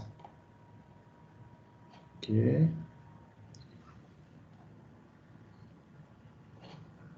Kita tengok lagi. Kita tengok detail sikit berkenaan dengan car engine part. An engine is a machine designed to convert one form of energy into mechanical energy. Heat engines burn fuel to create heat, which is then used to do work. It is a complex machine built to convert heat from burning gas into the force that turns the wheels. The chain of reactions that achieve that objective is set in motion by a spark, which ignites a mixture of petrol, vapor, and compressed air inside a momentarily sealed cylinder and causes it to burn rapidly. The engine has two types. One is the internal combustion engine, and another one is the external combustion engine. The internal combustion engine is those heat engines that burn their fuel inside the engine cylinder. External combustion engines are those heat engine that burns their fuel outside the cylinder. The engine is one of the most essential parts of the automobile industries, or we can also say that the engine is the heart of an automobile. So, in this video, we'll take a look at the function and construction of each engine parts of an internal combustion engine. So be sure to like this video, subscribe to the channel and press the bell icon to get notifications of our new videos. We're standing here directly at the border between Ukraine and Moldova. Here's Ukraine, here's Moldova. Ukraine dengan Rusia. Okey.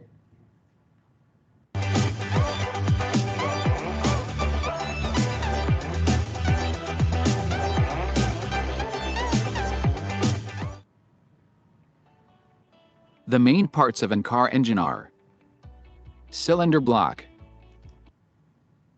Okey, ni main engine part and component mungkin ada tambahan sikit lah daripada apa yang kita dah tengok sebelum ni, tapi basically lebih kurang je.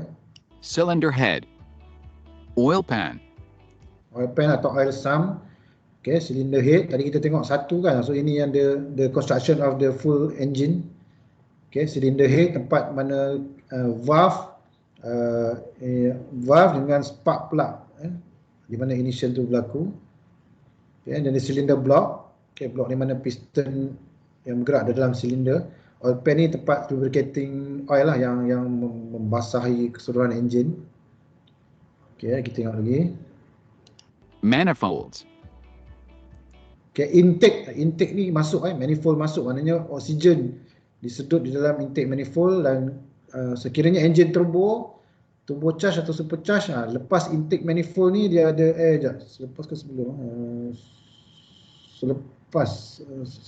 sebelum intake manifold ni ada natural intake ataupun dia pakai turbo charge atau supercharge untuk tarik lebih kuat udara daripada luar masuk.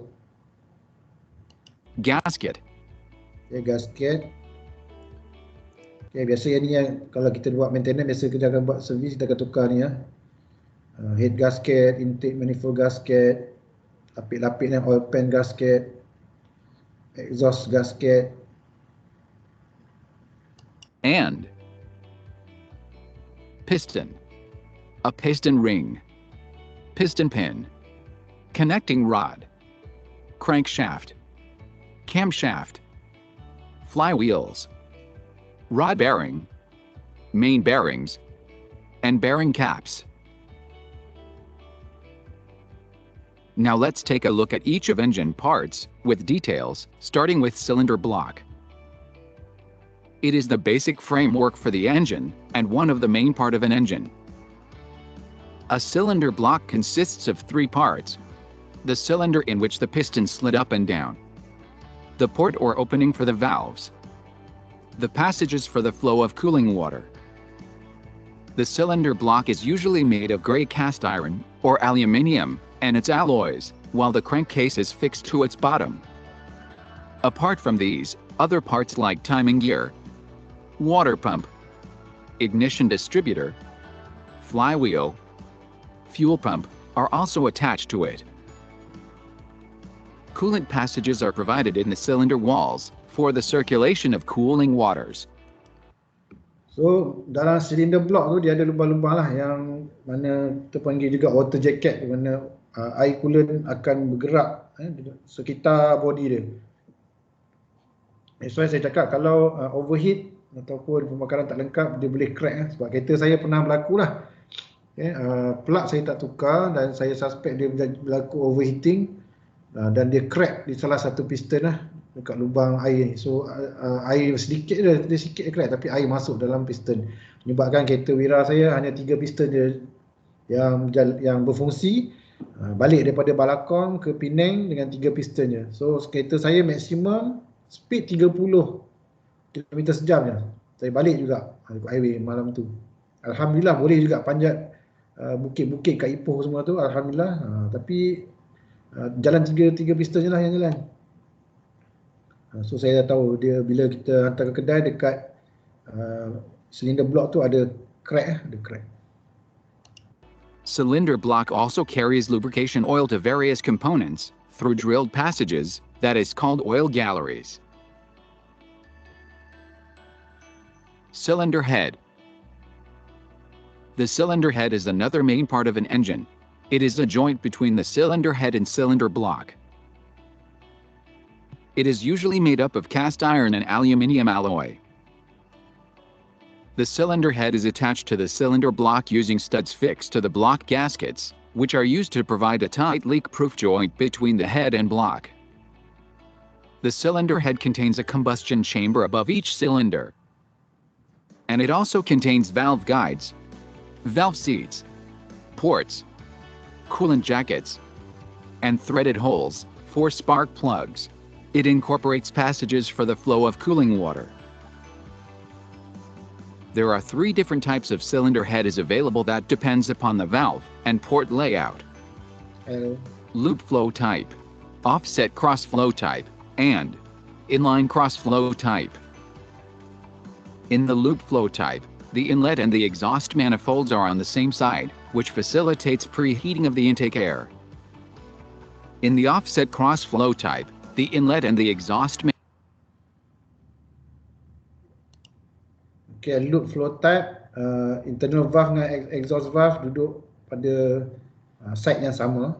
Offset pada the inlet and the exhaust manifolds are on the same side, which facilitates preheating of the intake air. In the offset cross flow type, the inlet and the exhaust manifolds are placed on different sides of the cylinder head. In the inline cross flow type, the valve is positioned transversely and usually inclined to each other, while the inlet and the exhaust manifolds are on different sides of the cylinder head. This arrangement gives better performance, but it is costlier. Crankcase.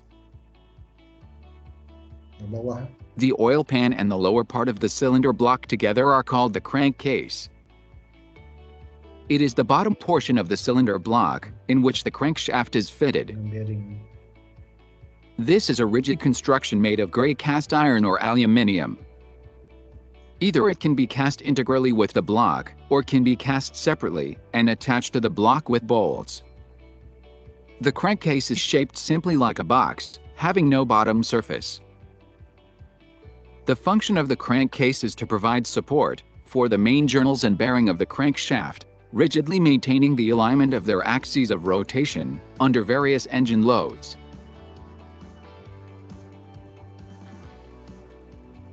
Oil pan. The bottom half of the crankcase is called the oil pan or sump. It is attached to the crankcase through set screws and with a gasket to make the joint leak-proof.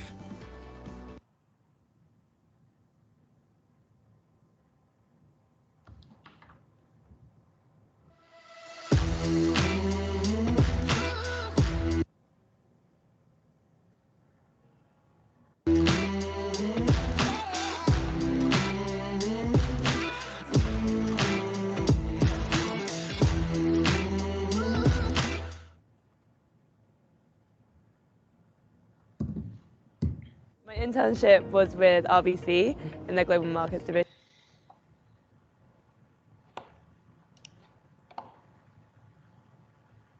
Topics on their website satu lagi, www.mosaweb.com/3d. I hope you enjoyed the video and learned something. If you did, please give us a like and consider subscribing to the channel.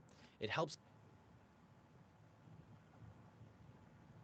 Okay, kita tengok perbezaan yang tadi tu dengan engine diesel. An internal combustion engine transforms the chemical energy in fuel to mechanical energy. Diesel engines which have been serving mankind for over a century, are the most versatile and economical IC engines. To release the chemical energy in diesel effectively, an atomized form of the fuel is made to contact with high temperature and high pressure air.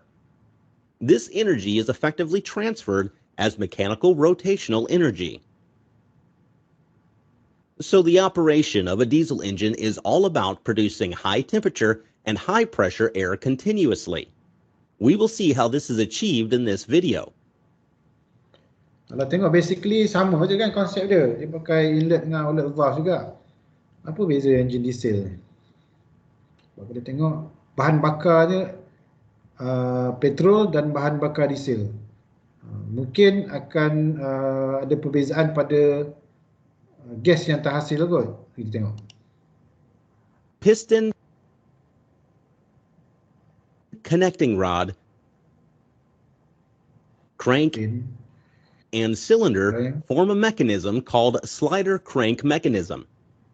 Here, the linear motion of the piston is transformed to a rotary motion at the crank.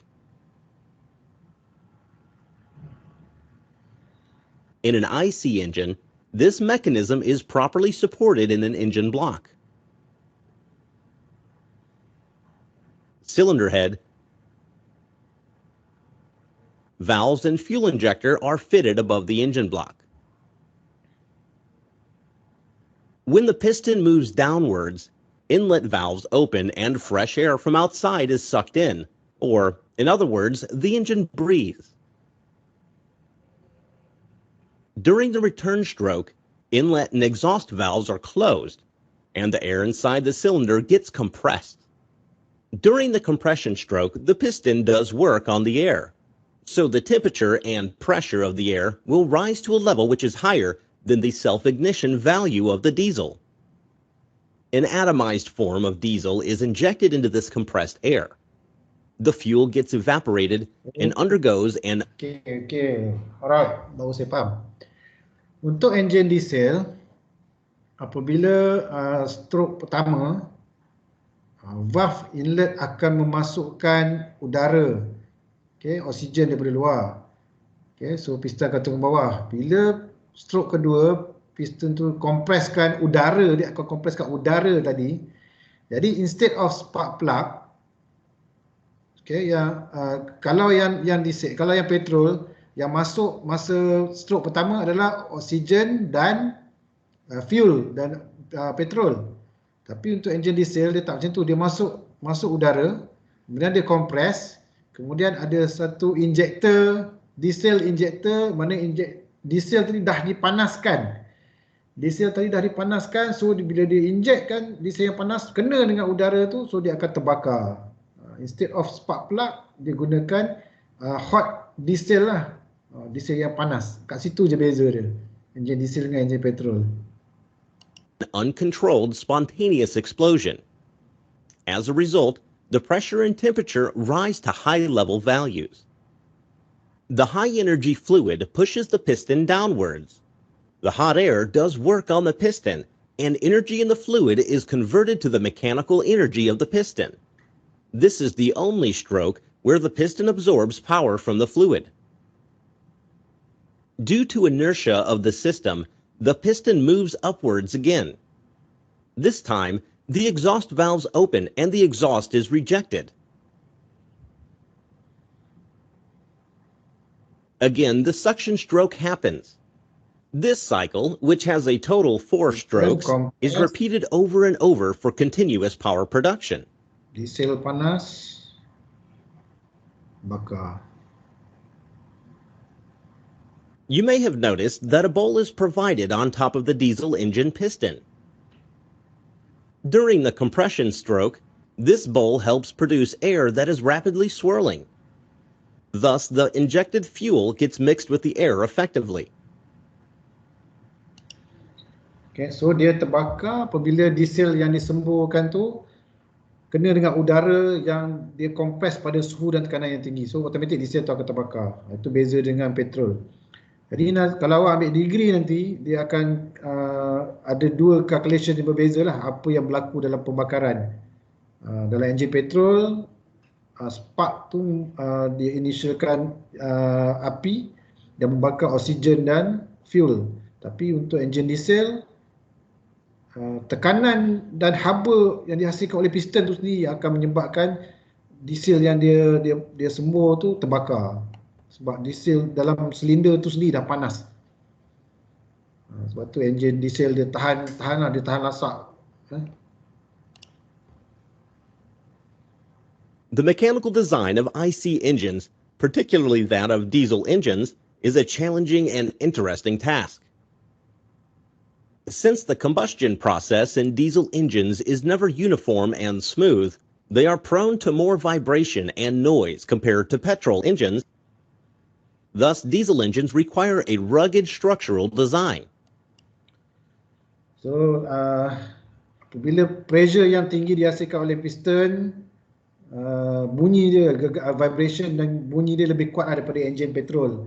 Dan dia perlukan struktur binaan enjin, enjin block semua tu dengan yang lebih kukuh lah. Ya.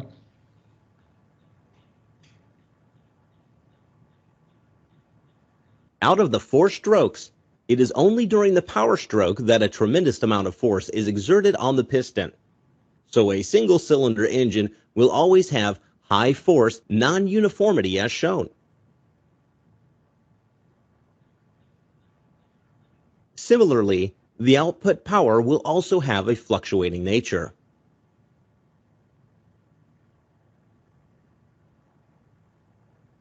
But with more number of cylinders, one can overcome these problems.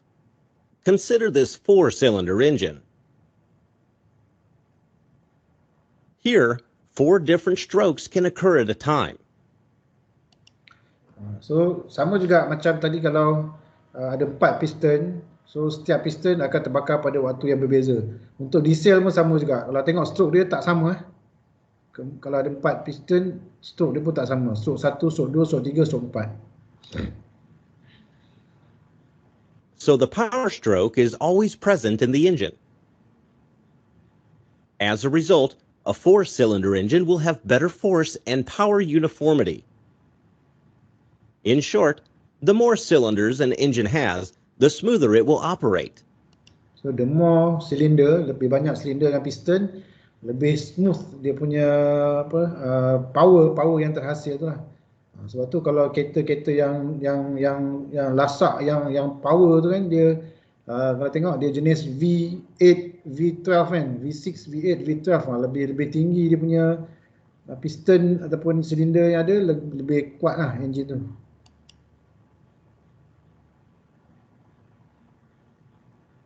A 4-cylinder engine generally operates on the following firing order.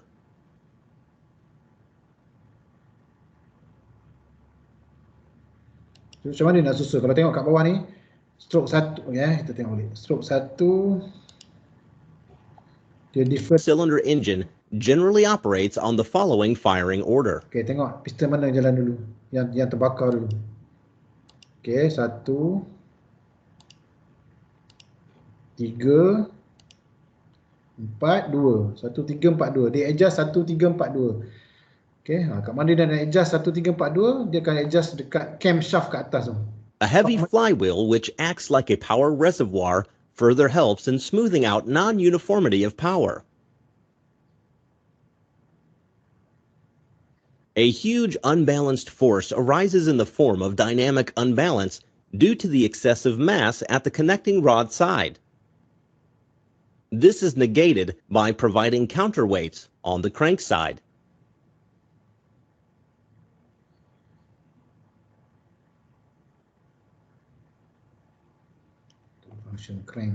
Opening and closing of valves are accurately controlled by a pair of camshafts. So, apabila kalau kita tengok ni susunan dia 1, 3, 4, 2. So, 1 kena buka valve inlet dulu. Lepas tu baru 3, lepas tu baru 4, lepas tu baru piston ataupun silinder kedua. So, dia kena susun lah.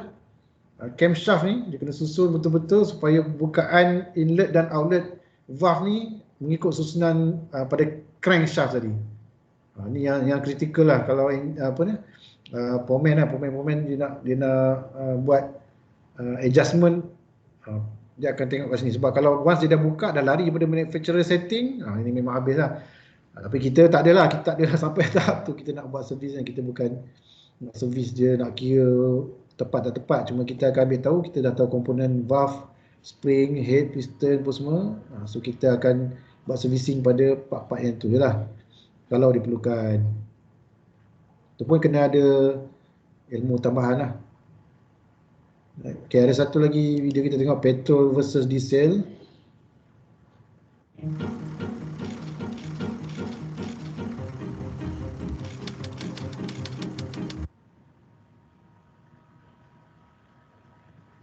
When you look at a petrol and a diesel engine, upon first glance they look very similar.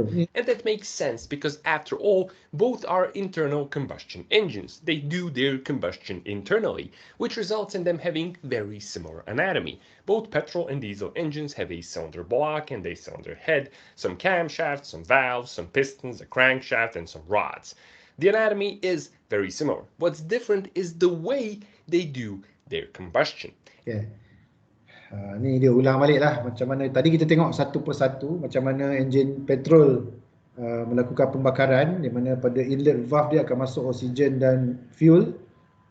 Okay, and then dia akan dikompreskan, kemudian spark plug akan bagi api untuk dia terbakar dan asap akan keluar.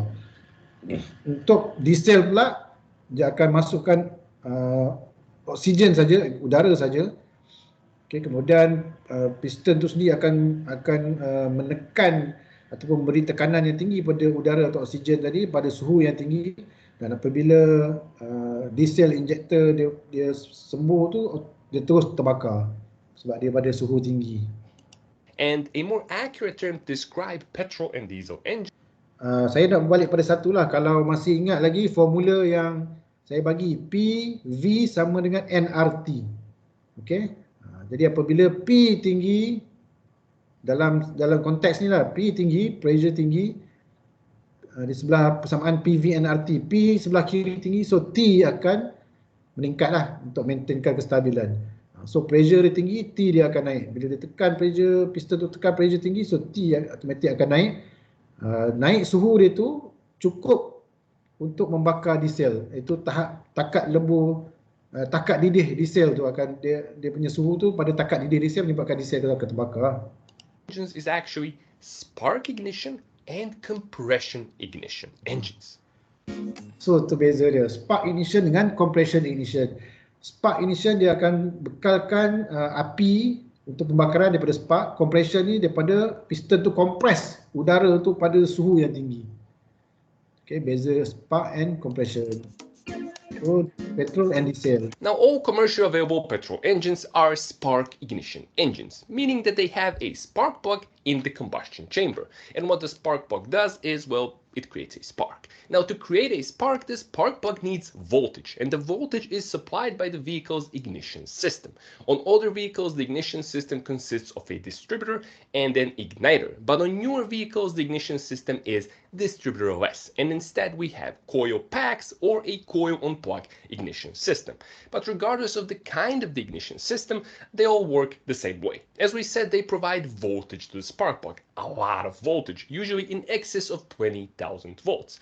And what this voltage does is that it starts ionizing the gases. So bila start engine, jangan berani-berani pegang ataupun pegang atau terpegang kabel ignition spark plug ni kabel sebab voltage dia tinggi, boleh menyebabkan rejatan elektrik. Tu kena ingat tu, nanti besok nak buat servis engine tu nanti kena ingat. Jangan pergi pegang kabel-kabel yang ke spark plug yang koyak ataupun daripada distributor ke plug yang koyak. Or the air-fuel mixture in the spark channel. And what this does is that it converts the gases from electrical insulators to electrical conductors, allowing a current of electrons to arc from the main electrode of the spark plug to the side or ground electrode of the spark plug. This current of electrons intensely raises the heat in the spark channel, and it causes the gases there to rapidly expand outward. This starts a chain reaction known as deflagration. Now, ini cerita lebih detail lah berkenaan dengan apa yang berlaku pada spark plug.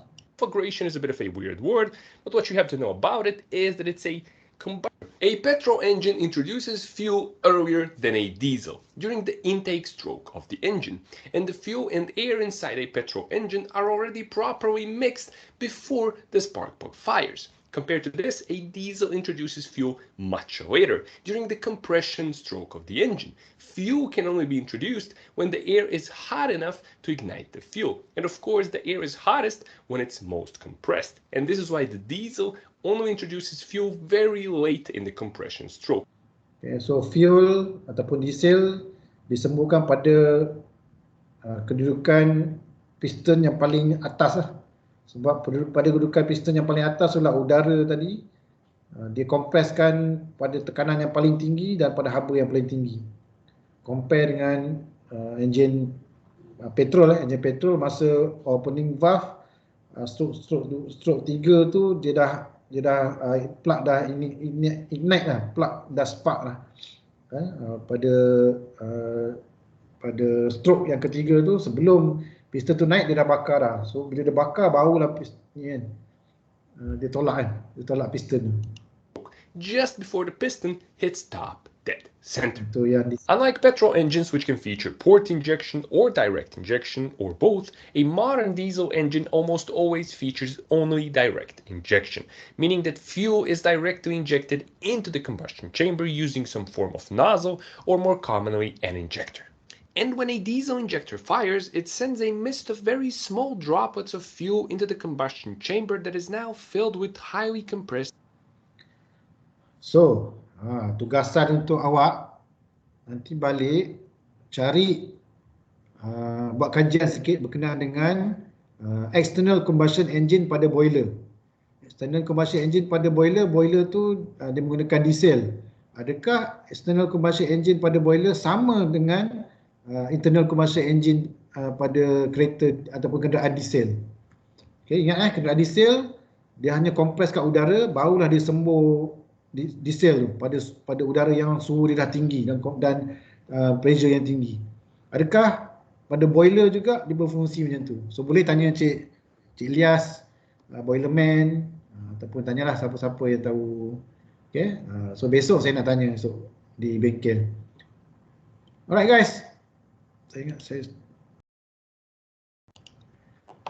dah cerita banyak dah berkenaan dengan enjin petrol dan diesel. Apakah komponen-komponen yang ada, apakah fungsi setiap komponen, dan isu-isu yang ada pun saya dah cerita. Besok kita akan tengok macam mana, apa yang kita nak buat servicing. Simple lah, servicing dia tak susah pun. Tak adalah kita nak buka piston rod apa semua tu kan, tak ada lah kot. Okay, ada apa-apa soalan? Tak ada sir, setakat ni faham. Tak ada. Setakat ni faham sir. Faham, alhamdulillah lah, sebab bila bekerja nanti, kalau kita tak kerja dekat kilang yang ada enjin pun sebenarnya kita menggunakan kereta dan motosikal hari-hari kan. So kita dah faham dah macam mana konsep dia, so kita tahu apa yang nak repair, tak adalah nak kena tipu dengan powerman kan. Right? Apa saya nak cakap tadi? Okay, besok kelas kita mula awal.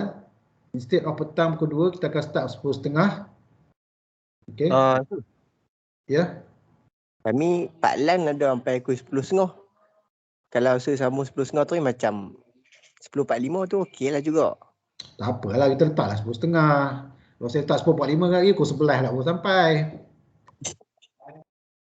Okey, tak apalah, awak habis dengan Pak Lan terus ke bengkel. Boleh? Hello? Okey ke? Okey sir. Okey je.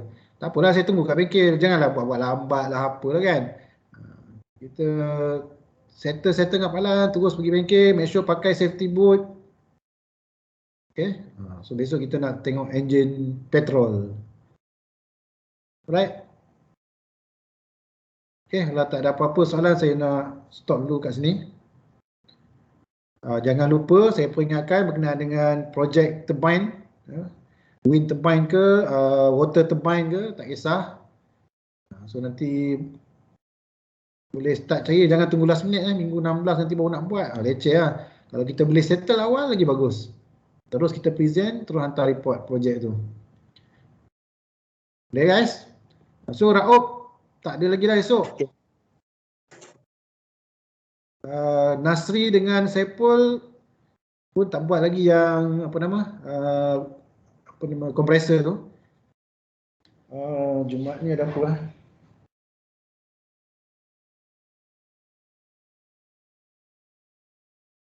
Kalau nak buat Jumaat ni boleh lah Nasri dengan Saiful. Nasri, Saiful ada? Hello?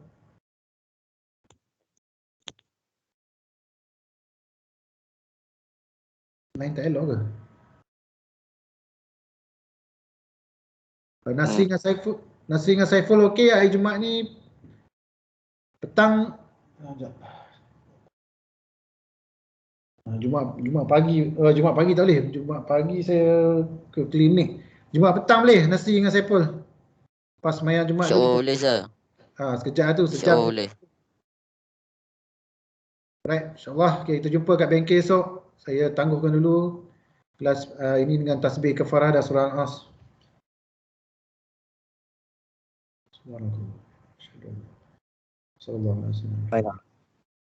Okay, Assalamualaikum warahmatullahi wabarakatuh.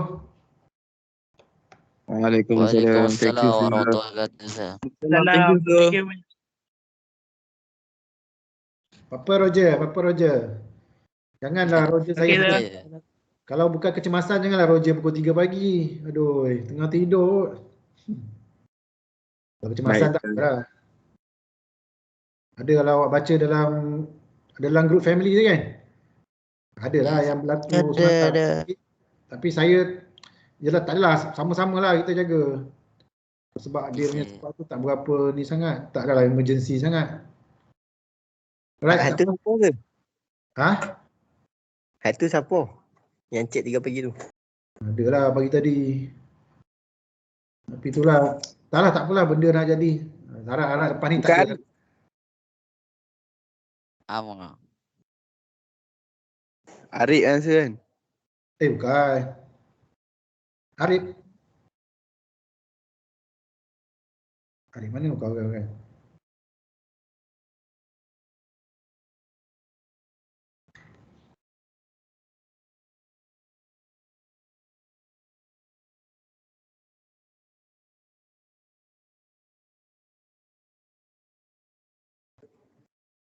Bye sir. Bye. Thank you sir.